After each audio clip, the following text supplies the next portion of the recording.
जय गुरुदेव, जय माँ गायत्री। सभी को मेरा प्रणाम। आज हम सभी गायत्री जयंती की तैयारी में लगे हैं और हम सभी गायत्री परिवार के परिजन के लिए गायत्री जयंती, गंगा दशहरा बहुत महत्वपूर्ण है, बहुत महत्व रखता है और इस दिन को हम बड़े धूमधाम से, बहुत उत्साह से मनाते हैं।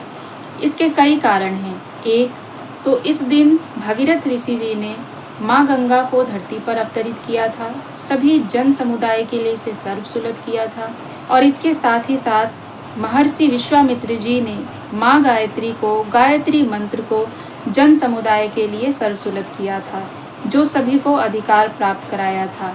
इसलिए ये दिन गंगा जयंती, गंगा दशहरा, गायत्री जयंती के नाम से जाना जाता है, भगीरथ जयंती के नाम से जाना जाता है और इसी उल्लास के साथ इस दिन को मनाया जाता है।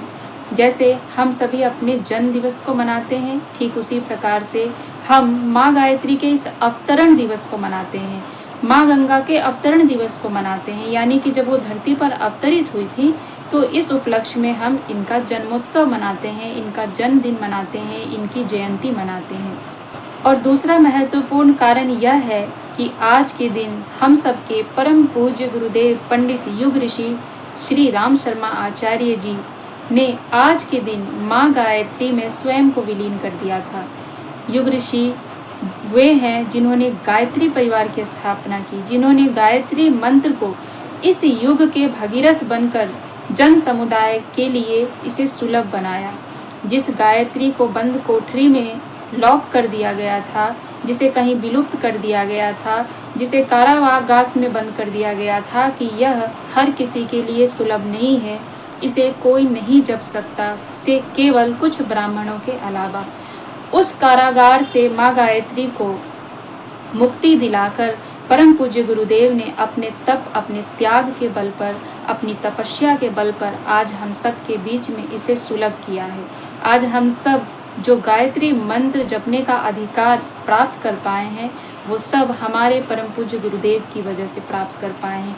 आज कहीं भी आप गायत्री मंत्र का उच्चारण कर लेते हैं, चाहे वो स्कूल हो, कॉलेज हो या किसी भी पूजा पाठ में, जब आप गायत्री मंत्र का उच्चारण करते हैं, आप गायत्री मंत्र को बोल सकते हैं, आप गायत्री मंत्र को सुन सकते हैं, आप गायत्री मंत्र का जप कर सकते हैं, आप अपने आप को गायत्री साधक बना सकते हैं, तो केवल और केवल सिर्फ युग ऋषि पंडित श्री राम शर्मा आचार्य जी की वजह से, क्योंकि उन्होंने ही इस कुंठित मानसिकता को तोड़ा और अपने त्याग और तपस्या के बल पर इसे हम सब के बीच में लाया।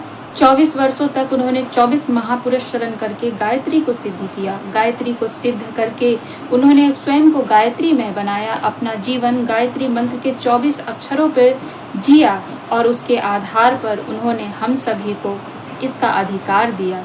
उन्होंने स्वयं को गुरु बनाकर हमें दीक्षा दिया कि हम उन्हें गुरु बनाकर गायत्री मंत्र का जप कर सकते हैं।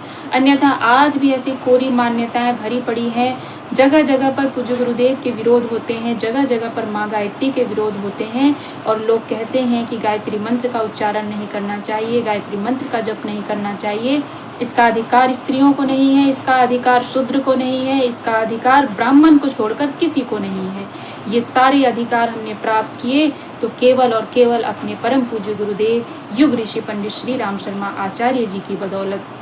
अन्यथा आज भी वो गायत्री विलुप्त होती और अगर इस युग में गुरुदेव ने भागीरथी का रूप नहीं लिया होता तो हम गायत्री के विषय में कुछ जानते भी नहीं, हम गायत्री के विषय में आपको ज्ञान भी नहीं दे सकते, ना गायत्री का जप कर सकते और ना गायत्री माता की कृपा प्राप्त कर सकते हैं।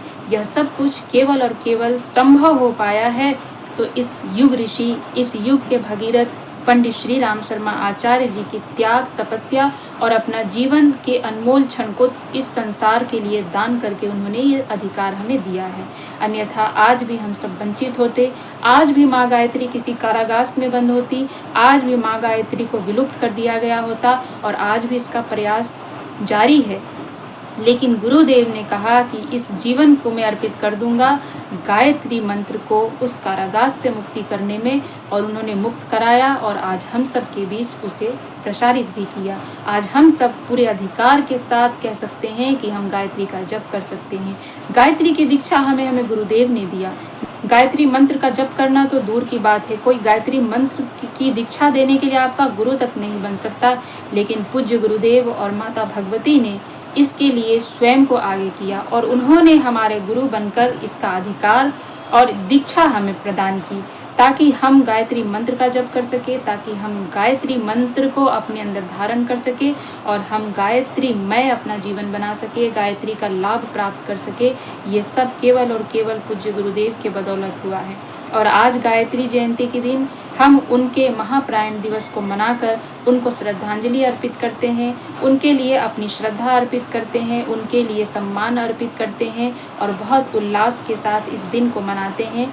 इसीलिए ये दिन गायत्री परिवार के लिए बहुत बड़ा दिन माना जाता है, क्योंकि गायत्री परिवार का स्तंभ ही पूज्य गुरुदेव हैं, गायत्री परिवार का स्तंभ भी माता भगवती हैं और इन्हीं स्तंभ के आधार पर आज इतना बड़ा गायत्री परिवार खड़ा है और तभी आज हम और आप भी यहाँ पर हैं। तो इसीलिए इस दिन को बहुत उत्साह के साथ मनाइए, पूज्य गुरुदेव के जो दिशा निर्देश है उसके आधार पर मनाइए और पूज्य गुरुदेव की याद में इस दिन को बहुत ही सुंदर ढंग से प्रस्तुत कीजिए और जो जो गुरुदेव चाहते हैं वो सब कुछ कीजिए। और आगे इसी तरह से पूज्य गुरुदेव के इस योगदान को हमें सरल बनाना है, संभव बनाना है। इसके लिए हमें भी गुरुदेव की तरह अपने जीवन को गायत्री में बनाकर गायत्री के लिए अपने जीवन को लगाना होगा। गायत्री जयंती की आप सभी को ढेर सारी शुभकामनाएं।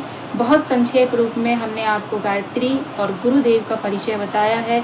यह बहुत विस्तार परिचय है पूज्य गुरुदेव का, बस छोटा सा अंश यहाँ हमने प्रस्तुत किया है जिससे आपको यह ज्ञात हो सके कि पूज्य गुरुदेव कौन है।